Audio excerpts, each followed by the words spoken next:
History. I have a really special treat for you today. I have this original 1910s dress that I'm going to show you the inside of. Now, I have a brand new video camera, which is super exciting.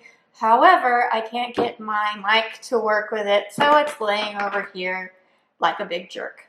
So, hopefully, by the time I do the next video, I will be able to give you actually good sound as well as good video quality. I'm hoping that you like this video quality better. Let me know if you do in the comments. And now we're going to check out this beautiful dress. Now, I want you to know this was one of the very first antique pieces of clothing that I was able to buy. I was about 18 or 19 years old. I saved up my pennies all year to go to an antique clothing show. And I remember it was a pretty penny back then because apparently the 1990s were a hot time for Edwardian and 1910s clothing. Who knew, right? So I was a wee young thing buying my antique clothing, and I'm still a huge nerd, and this is still one of my very favorite pieces. Now, this dress is on the form showing the back because she's way too small to fit on the front. But I'm going to show you the guts inside, which is the really fun part. If you haven't already, go back and watch my 1914 video. It'll talk to you about how to build a dress on a foundation lining. There's 3 parts, and if you're interested in sewing your own dresses like this, that will help you visualize how this whole thing goes together. But in the meantime, hang on, we'll check out the guts of this one. I have my real microphone attached now, so we're going to take a look at this dress. I adore this dress. It is one of my very, very favorites, and it is so 1913, 1914. It's just after the Titanic period. It's got the slim skirt, it's got the raised waist, it's got all of the beautiful little details that are so iconic of this part of the 1910s. It's a little bit Edwardian and a little bit World War I. You've still got the beautiful femininity, and you've got such great detail. Here is the back, and it mirrors the front in almost every aspect, but there's little tucks at the waist instead of the draped and overlapped skirt. It is quite a lovely little dress, and it's tiny, like it actually used to fit me. So let's look inside. To get into it, you didn't unattach it here at the side. The skirt also snaps over. If you haven't already seen my 1914 tutorial of how to make a wearing history pattern, it get into it the same way, in and out at the skirt that laps over, and then it goes, this one goes to the side seam. Other 1910s don't necessarily always go to the side seam. So you would undo the hooks and eyes there, and the hooks and eyes, I keep saying eyes, but it's actually bars. They go up to center front at the little point. And then to get in and out of it, you need to flap this back. Let's see, there's still some hook and eyes up there. And then this little part is called a vestee. That's made out of cotton net. And then you see the internal lining. And this is really common in 1910s garments where you would have it built on a foundation lining like this. A lot of period manuals talk about foundation linings. So the foundation lining would be built first. And then after that, you would build the outer part. So you would fit the foundation lining to your corseted figure. And as you can see, it's a really nice cotton. They've shaped the seams here, and they're also a scalloped scissor so that it won't fray. So they're not actually done in any way other than like a scalloped pinking shear. And the snips in are at the curves to help it go to your body. The skirt is attached with a lapped seam, which is very, very common. And the top there has another vestee, which is finished by just turning under the edge and then stitched down. The net actually would go to the layer that's between the outer and inner layer, so you wouldn't see any of the raw edge of the net. And then that little embroidered piece is hand stitched on. The bottom here isn't finished at all, which is very, very common in this period.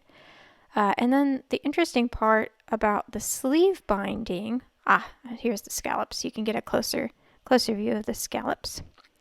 The sleeve binding right there is turned towards the inside and stitched down instead of towards the outside.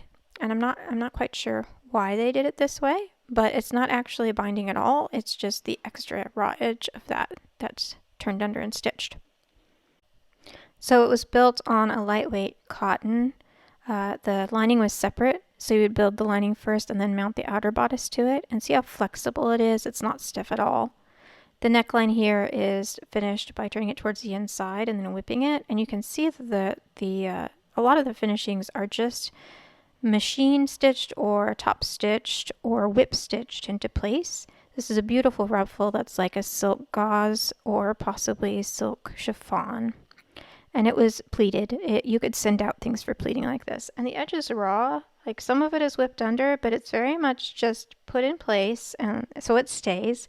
And that was good enough. I think we're a lot more picky with our garments than they were in the 1910s.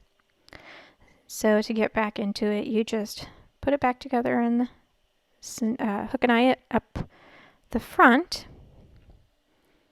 The hook and eyes are really nicely done. The hook side is like a hook tape, it looks like. They could have made this themselves as well. And then the eye part is like a facing. So they sandwiched the hooks between the facing. The facing's the same as the lining. And the V there is just clipped and turned under. It's not really bound in any way. Of course, their fabrics were a lot tighter woven than ours. And you can see the facing is really just whipped into place. Like it's really no rhyme or reason. They just whipped it down. Now the buttons are covered with silk, and I've had several buttons fall off since I've owned this because of course the silk's delicate at this point. And it's bone on the inside. So they're covered bone like rounds. And to make that seam there, it's lapped over the bodice and then stitched by machine. And then the buttons are applied on top, of course. Now at the waistline here, it is it's like cut with pinking shears. And then they kind of whipped it together in big whip stitches. They weren't really particular. They just wanted to hold it together and make sure it didn't unravel like crazy. And then, like I said, it's a lapped seam. You can go see the 1914 video on how to do that. And there's a little tuck here at the front, which I never noticed before. They didn't even care. They were just like, oh, well, it's in place. The little tuck, they didn't undo it. They just left it. So it is very much slapdash. Now to get into the skirt, of course, there's hooks and eyes and the tiniest, cutest little snaps. And the inside of it is finished with this beautiful silk. That one right there that I just pointed to, that is the salvage, very nicely woven salvage of the antique fabrics. So you would close it with a hook and eye and then snap it into place, of course. And it's a lapped seam there on the skirt as well, with a turned under edge and then lapped on top of the center skirt. It has the really neat decorative edge of these fake buttonholes, and then the other side are, of course, covered buttons. These are strips of bias silk, and they're not pressed terribly flat or anything. They're biased so that they would be easily maneuvered into place. And then they're just really whipped on. You can see on the inside that they just kind of ran big running stitches, and that's good enough. So those are all done like that. And then we've got the big bone buttons on the other side that are covered with the silk. The pattern on the silk is really beautiful, and it's in such good condition. It's very, very strong, which is unusual for garments of this age. And of course, down at the bottom, we've got this big, beautiful buckle. And the buckle is not functional. It's purely decorative.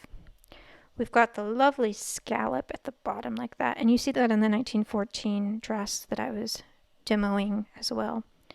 And to finish it, it's not actually a facing at all.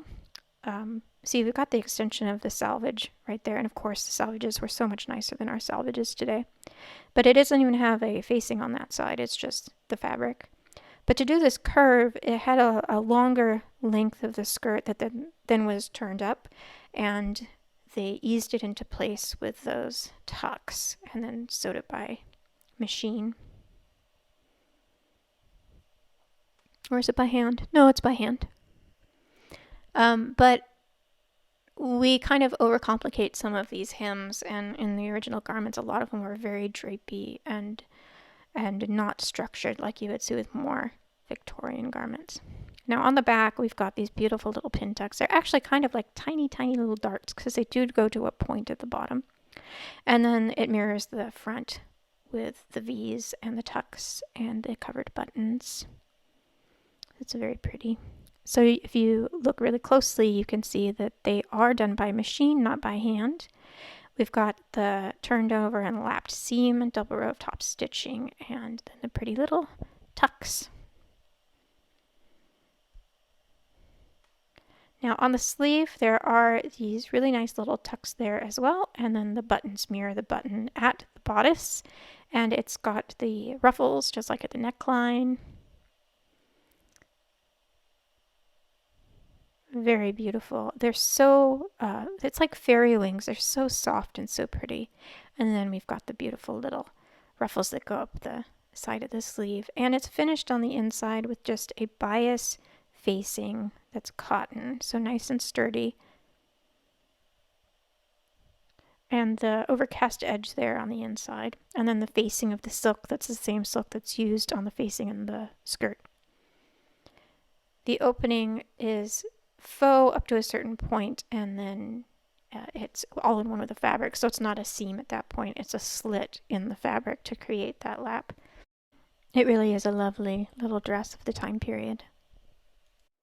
I think that's it for this time. I hope you enjoyed looking at a piece of antique clothing from my collection, and I would love to show you more. If you like this video, please give it a thumbs up and subscribe. Thank you. You can follow me. wearinghistory.clothing is where I sell patterns. Wearing History on Etsy is for e-patterns. Wearing History on social media, pretty much all of them. So see you next time.